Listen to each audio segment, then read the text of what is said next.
స్త్రీలు గర్భాన్ని ధరించినప్పుడు పూజలు, వ్రతాలు చేయవచ్చా? మహిళలకు భక్తి భావం అధికంగా ఉంటుంది. పూజలు, వ్రతాలు చేయడంలో శ్రద్ధ చూపిస్తారు. నిత్యం పూజ కోసం పూలు కోసి మాలగా కట్టి భగవంతునికి సమర్పించడంలో సంతోషాన్ని, సంతృప్తిని పొందుతారు. పూజలు, వ్రతాలు, అభిషేకాలంటూ చుట్టుపక్కల వారితో కలిసి దేవాలయాలకు వెళుతూ ఉంటారు. ఇక శ్రావణ, కార్తీక వంటి మాసాల్లో అయితే వాళ్లు మరింత తీరిక లేకుండా దేవుని సన్నిధానంలోనే గడుపుతుంటారు. స్త్రీలు గర్భాన్ని ధరించినప్పుడు పూజలు, వ్రతాలు చేయవచ్చా? వారిపై ఇంటి వాస్తు ప్రభావం పడుతుందా అనే సందేహాలు ప్రతి వారిలో వస్తుంటాయి. గర్భవతి ఉన్న స్త్రీ ఉండే గృహ ప్రభావం ఆమెపైన, ఆమె గర్భస్థ శిశువుపైన పడుతుందని శాస్త్రం చెబుతోంది.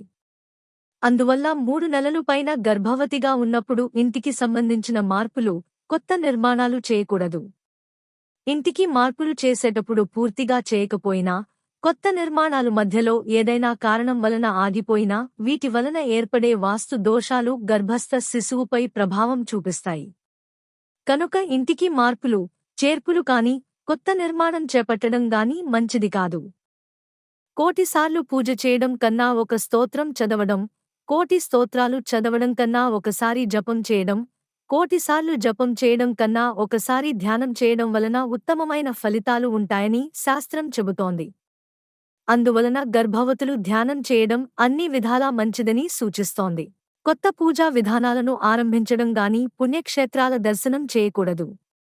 కోటిసార్లు పూజ చేయడం కన్నా ఒక స్తోత్రం చదవడం, కోటి స్తోత్రాలు చదవడం కన్నా ఒకసారి జపం చేయడం, కోటిసార్లు జపం చేయడం కన్నా ఒకసారి ధ్యానం చేయడం వలన ఉత్తమమైన ఫలితాలు ఉంటాయని శాస్త్రం చెబుతోంది.